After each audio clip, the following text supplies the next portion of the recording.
we give allowances for everything. We give allowances for falling back into old patterns. We give allowances for realizing our true nature. So, enlightenment, awakening, these are allowances. These are choices that we make. We choose to act or react differently.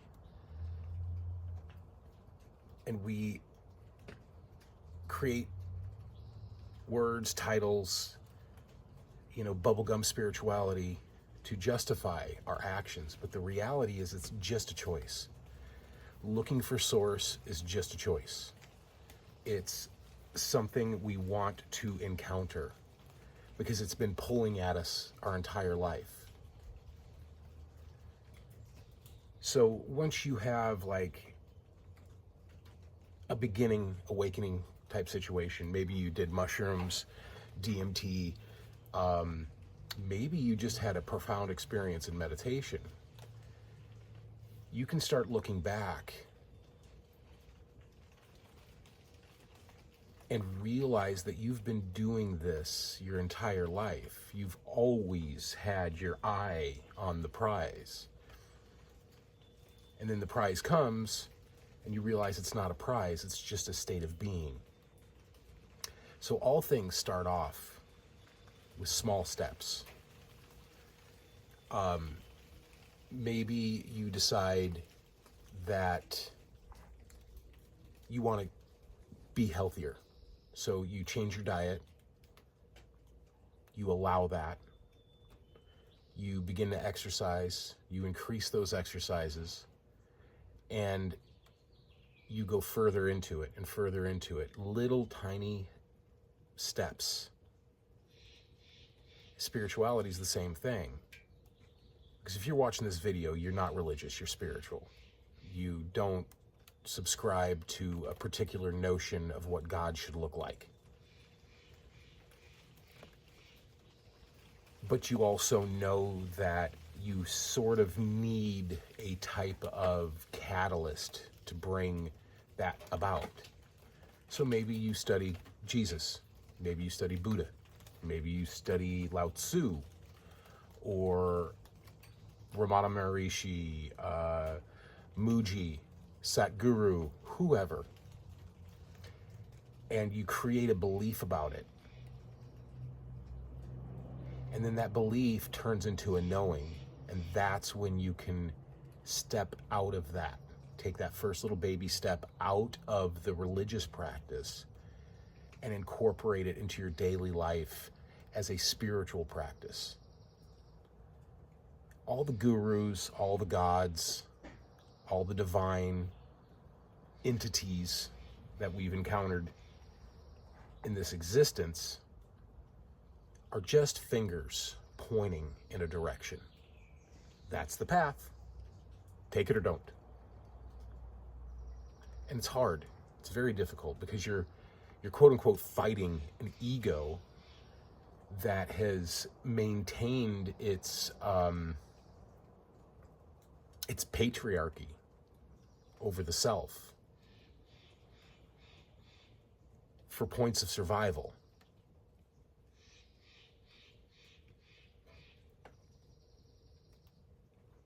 I heard a story about a guru, and I don't remember what the guru's name was, but he would sit in a cave and he built himself a box to sit in during the long months when he would just sit in samadhi and no food, no water, no nothing. He would just sit in samadhi, and he built this box so animals wouldn't eat him. And that is, to me at least, that is an analogy for ego. That box is an ego. It's the thing that's protecting us. So you're not trying to rid yourself of ego. You're trying to hone the ego. Like a katana. Like a razor. You want to hone that ego into place. Because you know deep down that most things that you think of or thoughts that arise are bullshit. They're nonsensical. Judgments, the base instinct, the base ideals are just nonsense. They're rubbish. They don't have merit beyond boosting this idea of self. But underneath that is a space. And that's really what this video is about. It's about creating space. So you've heard about silence. I've talked about it. Many other YouTubers talk about it. Silence and stillness. Through silence and stillness, you create a space. It's an allowance. It's a permission slip. It's a pass to transcend the ego enough to realize that it is ego. So whenever you get down in the dumps, that's a permission slip too. Things happen in life. You have ups and you have downs. It's a roller coaster. What matters most is how you respond to those ups and downs. Because the ups can be just as heavy, if not more so, than the downs, because the ego wants to always take precedent. I did that. I am. I'm this. I'm that. That's why Ramana Maharishi talked about the I am. Because if you leave that open and you just use it as a mantra and you don't answer the question, all of a sudden there's space. You're giving yourself a permission slip to be in the present. Eckhart Tolle talks about presence a lot, and that's, I think, his primary focus is just presence, being in a moment, because that's all we have. We're always in the moment. We pretend we're not because we need to fasten ourselves to this existence, because it's grounding. Because the idea of grounding isn't just touching a tree. It's a permission slip also. It's giving ourselves permission to be in the moment and to understand that we are of this world without being of this world. So the paradox stuff. It's paradoxical because we are spiritual beings having human experiences. And I know that sounds so cliche at this point, especially with all the self-help, self-improvement spiritual people out there. We want to pretend that we are something that we are not. And so we come up with labels and we cast spells with words to ground us into this existence. There was a guru that would go into deep samadhi, and he would suddenly come out of it and scream, "Sweets, sweets, I need sweets." And they'd run from the kitchen and give him sweets. And that was his way of grounding himself back before he left. Nasrgadatta did the same thing with cigarettes. He was a chain smoker. He constantly smoked cigarettes. Other gurus have used sex or whatever it is that they can create a desire about to keep them grounded. We don't have to really worry about that right at the moment. We're not leaving the body in pure blissful enlightenment. We are just trying to get to the space where that's possible, where it's feasible.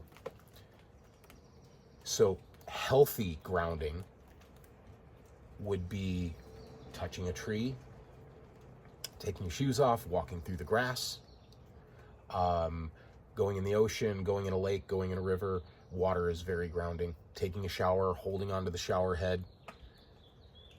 Anything to create grounding. Well, as long as you have copper pipes. If you don't have copper pipes, you're in trouble. But that type of an idea. Grounding can be eating an apple, preparing tea, peeling potatoes. Every act you do in presence, allowing space, is a grounding situation. Now, as things get heavier and deeper, and maybe, you have reached ultimate samadhi, right? Then you will need whatever it is that you're inclined to need to keep you grounded. So, like I said, Nasargadatta used cigarettes. This other guru used sweets. Some gurus use sex. We can't judge them because we can't judge us, because we can't judge others. So you don't know. You have no idea what's right and what's wrong. We want to pretend that we do because we want to have these lofty egos. And it's nonsense. We all know that it's nonsense on a deeper rooted level, right? But we want to create division and think that we're better than. And we're also looking for our gurus. We're looking for our teachers. We're looking to be a student. And then we're looking for students. It's because whatever God is, whatever the energy force of existence is, wants to be known in subtle ways, not in big miraculous ways where the sun eclipses all of a sudden and we all start seeing auras, right? It doesn't want to be huge and obvious, because huge and obvious would blow the game. So it's trying to do things subtly. It's not trying, it's doing things subtly. Hints, whispers. And eventually those whispers get louder and louder and louder until that's all that is. It's not a whisper anymore. It's thunderous silence. It's thunderous stillness. It's immense and tiny at the same time. It's the micro and the macro. So intrinsically, we need to give ourselves allowances, space to do the things that we want to do. And to do that, we can't be heavy on ourselves. We can't judge ourselves or other people in extreme ways. We can be discerning. That's for me, that's not for me. Because you know deep down that stealing money from somebody is a shitty thing to do. Imposing your ego upon somebody, shitty thing to do. We know these things. We all know the difference between right and wrong. We choose to do the things we do. And intrinsically, paradoxically, there are no divisions between right and wrong. There is only the doing. Because in evil, there is good. And in good, there is evil. Life is just angels pretending to be demons, and vice versa. And I know you can talk about starving children in Africa or extreme poverty or homelessness and go, well, why? Well, of course, why? We don't know people's karmic value. We have no idea. So if you feel inclined to help somebody, go help somebody. But don't talk about it and pretend that God's not watching. Things happen for a purpose. I have had extreme suffering. You have had extreme suffering. And on the parallel of that, we have seen extreme joy, extreme bliss. We have encountered love, passion, just the essence of all that is good. So judge not, lest ye be judged yourself. And don't do that either. So that's what we're doing here. We are learning not to be assholes. Right? Because asshole terminology is my way is the only way, and if you're doing it any other way, you're wrong.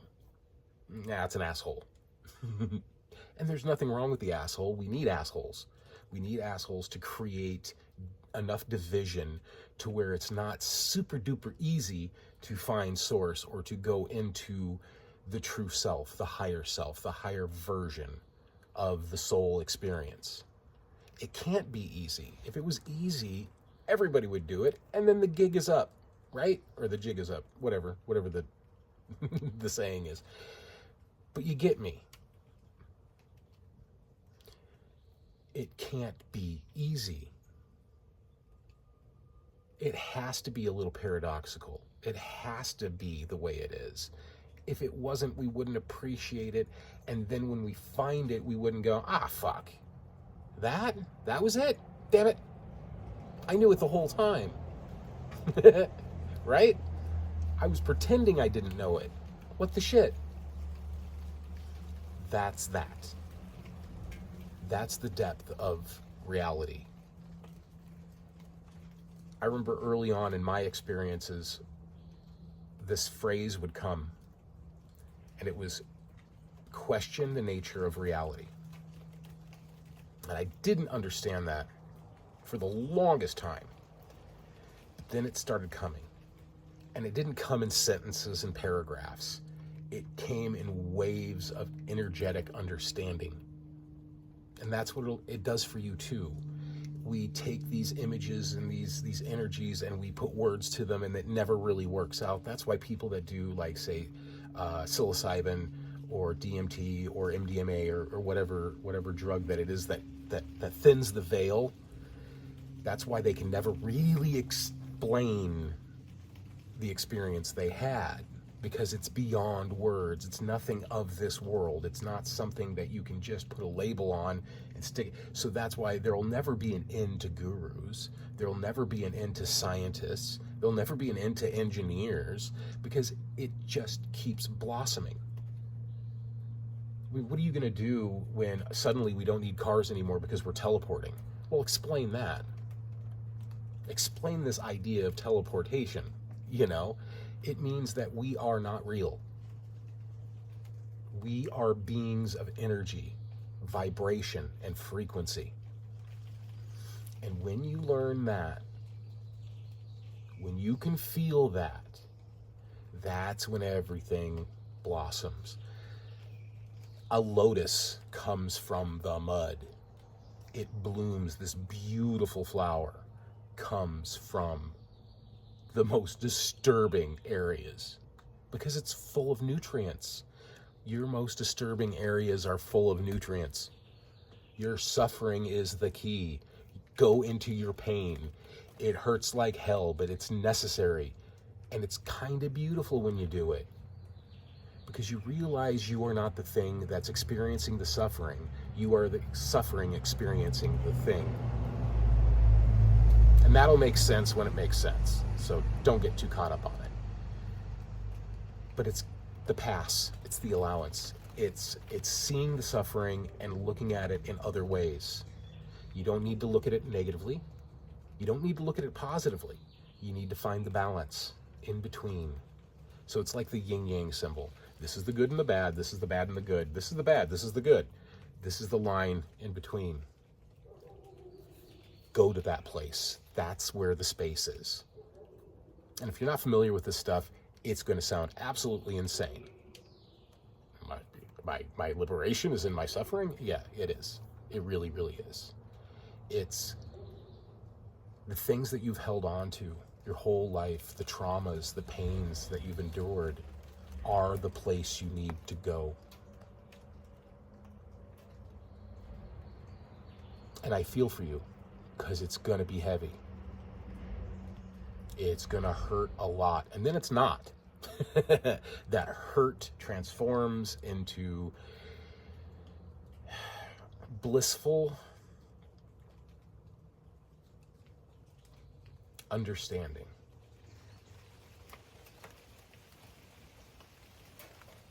And it's a wonderful place to be.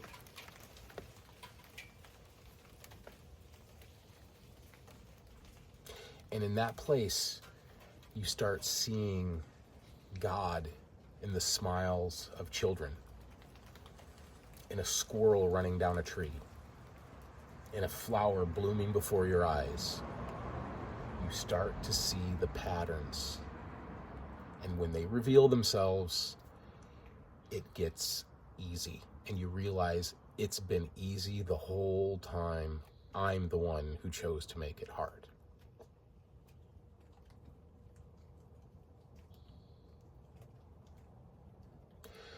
So be kind to one another. That's what this is about. It's all about love. All of it. Even the hate. It's all about love. Because the opposite of love isn't hate. It's fear. Be not afraid. Be not afraid. As always, much love.